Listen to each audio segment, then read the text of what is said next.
जय हिंद साथियों आज की इस वीडियो में मैं आपको बताने वाला हूं यूपी बोर्ड एग्ज़ाम 2025 के लिए क्लास 12 द हिंदी संस्कृत के महत्वपूर्ण पद्यांश यानी श्लोक जो आपके बोर्ड एग्ज़ाम में 7 नंबर का पूछा जाएगा।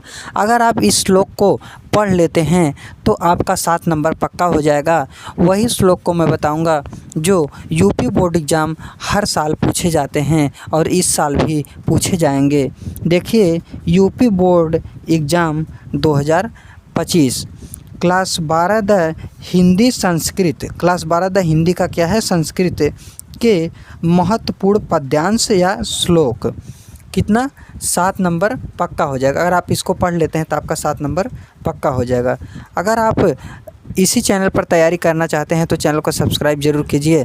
आपका जो भी इम्पोर्टेंट क्वेश्चन रहेगा, आपका चाहे हिंदी हो चाहे कोई भी सब्जेक्ट, मैं आपको 95% प्लस यानी 95% प्लस मार्क्स, आप इतना नंबर ला सकते हैं।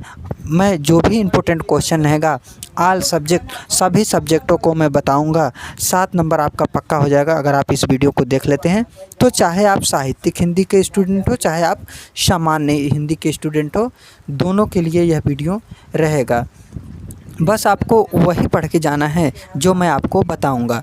देखिए, हिंदी और इंग्लिश एक ऐसा सब्जेक्ट होता है, इसमें बहुत सारे नंबर उठते हैं, बहुत ज़्यादा नंबर उठता है। और क्योंकि इसमें पता होता है कितने नंबर पे कौन सा क्वेश्चन आता है, कौन सा क्वेश्चन नहीं आएगा। तो चलिए आपके वीडियो को मैं शुरू करता हूँ। तो हेलो स्टूडेंट, आपका स्वागत है मेरे इस प्यारे से YouTube channel Amit study centre 99 में। आपका स्वागत है। अगर आप हमारे चैनल पर नए हैं तो चैनल को सब्सक्राइब कीजिए, वीडियो पर कमेंट कीजिए जिस टॉपिक पर आप वीडियो चाहते हैं, और लाइक कीजिए, वीडियो को शेयर कीजिए।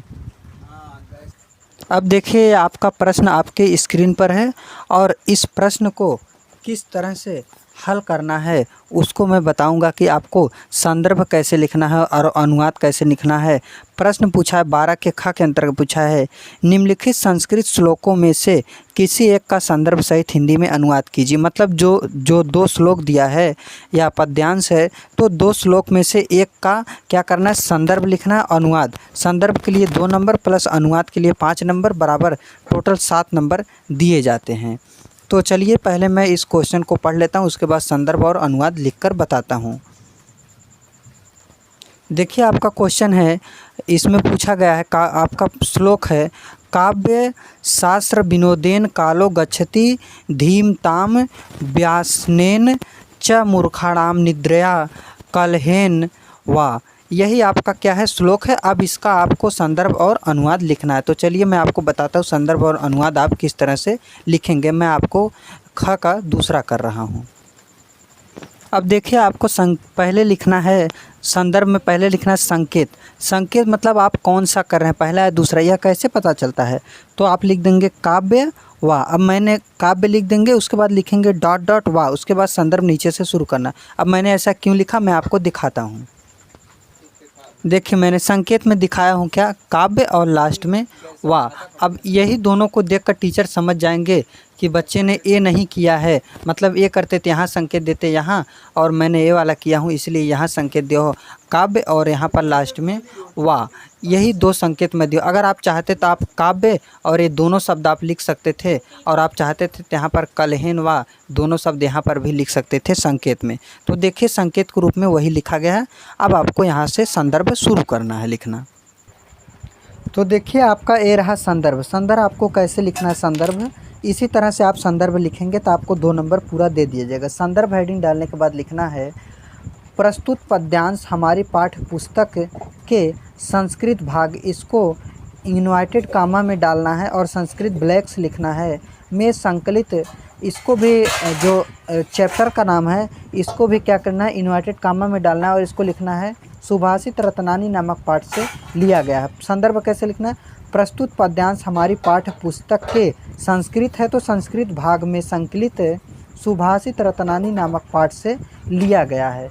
बस आपका इतना लिख देंगे तो आपका 2 नंबर पूरा कंप्लीट हो गया। अब आपको अनुवाद करना है, 5 नंबर वहाँ से, 7 नंबर आपका कंप्लीट हो जाएगा। अब देखिए, आपको इसका अनुवाद करना है। अनुवाद में क्या लिखेंगे, आप हेडिंग डालेंगे अनुवाद, उसके बाद आपको लिखना है जिस तरह से मैं ब्लैक जहाँ पर लगाया हूँ, जहाँ पर ये अंडरलाइन किया हूँ, उस तरह से आपको भी लिखना है। लिखना है आपको क्या लिखना है अनुवाद में, बुद्धिमानों का समय काव्य और शास्त्रों की चर्चा के विनोद आनंद में बीतता है। मतलब इसमें कहा गया है कि जो बुद्धिमान लोग होते हैं वह अपना समय विनोद आनंद मतलब खुशी में, किसमें आनंद, शास्त्रों की चर्चा मतलब वो पढ़ाई लिखाई की चर्चा करते हैं, उसमें अपना समय बिताते हैं। और मूर्खों का समय बुरे शौक़ों में, मूर्खों का समय बुरे शौक़ों में, तरह तरह की शौक़ करना, फाड़ फाड़ के पैंट पहनना, और भी कई तरह के शौक़ होते हैं, वो ऐसे ऐसे शौक़ करना, या तो इधर उधर के कटिंग का बाल कटाना, ये सब मूर्खों के समय क्या होता है कि इधर उधर के समय में बीतता है, जो ज़्यादातर करते हैं। ऐसा नहीं है कि बाल सही कटाएं तब भी, कटाने का मतलब कुछ लोग बहुत गड़बड़ भी कटा लेते हैं, उसमें बीतता है। और सोने में या लड़ाई झगड़े में बीतता है। और जो मूर्ख लोग होते हैं उनका समय सोने में या तो लड़ाई झगड़े में, फालतू के उसमें समय बीतता है। तो यही कहा गया है कि इसमें आपके पद्यांश यानी श्लोक में। तो आपका यहाँ से भी 5 नंबर कंप्लीट हो गया। 2 + 5, 2 नंबर संदर्भ और उसके बाद 5 नंबर अनुवाद बराबर 7 नंबर आपका कंप्लीट हो गया। एक श्लोक आपका कंप्लीट हो गया। तो चलिए मैं आपके दूसरे श्लोक को बताता हूँ। देखिए आपका यह दूसरा है। अब इसमें भी मैं प्रश्न पढ़कर नहीं बताऊंगा, प्रश्न आप पढ़ सकते हैं, सेम होता है, 2 में से एक आपको करना है। अब ये आपका दूसरा है, क्या है देखिए, इसको पढ़ना है। सुखार्थिनः कुतो विद्या कुतो विद्यार्थिनः सुखम, सुखार्थी व त्याजेत विद्याम विद्यार्थी व त्याजेत सुखम। तो अब इसका क्या करना है, आपको संदर्भ लिखना है और अनुवाद लिखना है। तो चलिए मैं आपको बताता हूँ किस तरह से आप इसका संदर्भ और अनुवाद लिखेंगे। देखिए आपको संकेत कैसे लिखना है। अब संकेत में आपको पहले नंबर पर एक तरफ आपको ले लेना है, एक तरफ पहले नंबर पे लेना है सुखार्थिनः, लास्ट में आपको लिखना है सुखम, यही आपका संकेत होगा। तो चलिए मैं इस संकेत को लिखकर बता देता हूँ। तो देखिए आपको यही करना था, एक तरफ क्या लिखना है, यहाँ पर आपको क्या लिख देना है वही आप देख लीजिए। आपको यहाँ पर लिख देना है सुखार्थिनः और यहाँ पर आपको सुखम लिख देना है, बस यही हो जाएगा। बाकी आपको संदर्भ अब लिखना चालू करना है।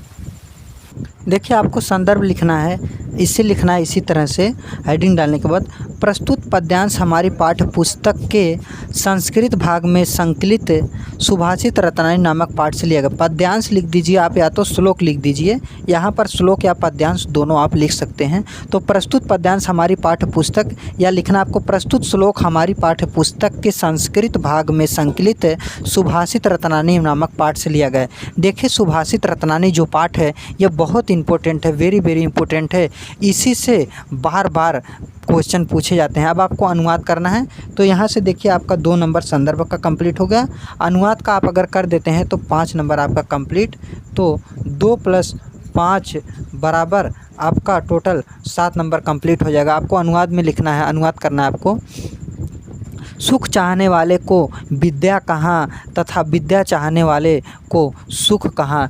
यदि आपको विद्या चाहिए तो आप सुख को त्याग दीजिए, अगर आपको सुख चाहिए तो आप विद्या को त्याग दीजिए। सुख की इच्छा रखने वाले को विद्या पाने की इच्छा त्याग देनी चाहिए और विद्या की इच्छा रखने वाले को सुख त्याग देना चाहिए। कह रहा है या तो आप सुख ही लीजिए या तो आप विद्या ही लीजिए, क्योंकि जब आप विद्या को ग्रहण करेंगे, पढ़ाई लिखाई करेंगे तो इसमें तो मेहनत तो ज़रूर लगेगा। यही आपका कहने का, इसका कहने का यही तात्पर्य है इस श्लोक का कहने का। तो चलिए आपका मैं अब तीसरा श्लोक बता देता हूँ आपको। देखिए यही आपका श्लोक है तीसरा, इसमें भी आप पढ़ लीजिए और इसमें से 2 में से एक करना है। तो मैं आपको बता देता हूँ क्या लिखा है आपको। परोक्षे कार्यहंतारम प्रत्यक्षे प्रियवादिनम वर्जेता दृश्यम मित्रम विस्कुंभम पयो सुखम। तो देखिए यही आपका क्या है, यह आपका श्लोक है। अब मैं आपको इसका संदर्भ और क्या अनुवाद कर दिखा देता हूँ। तो आपको संकेत में यहीं पर बता देता हूँ। संकेत में आपको क्या लिखना है, परोक्षे, और यहाँ पर पयो मुखम, क्या लिखना, पयो मुखम, यही आपको लिखना है। शुरू में ये लिखना है, फिर डॉट डॉट करके लास्ट में ये लिख देना है। यही संकेत हो जाएगा, टीचर को पता लग जाएगा कि हाँ यही स्टूडेंट्स ने किया है, यही आपको कर देना है। उसके बाद पता लग जाएगा संकेत यही है। अब मैं आपको इसका संदर्भ और अनुवाद बता देता हूँ। तो देखिए संकेत में आपको यहाँ पर लिख देना है परोक्षे पयो मुखम, डॉट डॉट करके पयो मुखम। तो यहाँ पर आपको संदर्भ अब शुरू करना है लिखने का। तो देखिए ये रहा आपका संदर्भ और अनुवाद। तो मैं आपको लास्ट में भी बताना चाहता हूँ, जब आप हमारे चैनल को सब्सक्राइब कर लेंगे तो आप तक नोटिफिकेशन चला जाएगा और आप हमारे वीडियो को तुरंत देख सकते हैं। संदर्भ आपको लिखना है प्रस्तुत पद्यांश हमारी पाठ्य पुस्तक के प्रस्तुत पद्यांश, यहाँ पर आप श्लोक भी लिख सकते हैं। प्रस्तुत पद्यांश हमारी पाठ्य पुस्तक के संस्कृत भाग में संकलित सुभाषित रत्नानी नामक पाठ से लिया गया है। बस आपको यही लिख देना है, आपका 2 नंबर यहाँ से भी कंप्लीट हो गया। अब आपको अनुवाद करना है, तो अनुवाद में क्या है वही लिखना आपको उसमें। जो पीठ पीछे काम बिगाड़ने वाला हो पर सामने मीठा बोलने वाला हो, ऐसे मित्र को क्या करना चाहिए, उसी प्रकार छोड़ देना चाहिए जिस प्रकार विष से भरे घड़े को जिसके ऊपरी भाग में दूध लगा हो छोड़ दिया जाता है। मतलब इसमें कह रहा है कि जो पीठ पीछे क्या करता हो, काम बिगाड़ने का काम करता हो, किसी से जाकर आपकी बुराई करता हो और आपके मुंह पे मीठा मीठा बोलता हो, ऐसे व्यक्ति को त्याग देना चाहिए, ऐसे व्यक्ति को छोड़ देना चाहिए। और एग्जाम्पल में यही दिया है, जैसे मान लीजिए घड़े में नीचे जहर भरा है और ऊपर दूध भरा है, यही क्या दिया है, इसका एग्जाम्पल दिया है।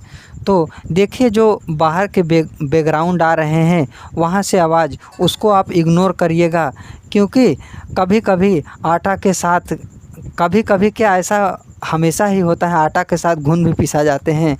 इसीलिए समस्या तो हर जगह है, कहाँ समस्या नहीं है। तो थोड़ा बहुत अगर बैकग्राउंड में आवाज़ आ रही तो उसके लिए सॉरी। अगर आपको वीडियो हमारी पसंद आए तो हमारे चैनल को सब्सक्राइब ज़रूर कीजिए, वीडियो को लाइक कीजिए, कमेंट कीजिए, शेयर कीजिए। हम आपके लिए इसी तरह का प्रतिदिन वीडियो लाते रहते हैं और लाता ही रहूँगा। तो आज के लिए बस इतना ही। जय हिंद, जय भारत।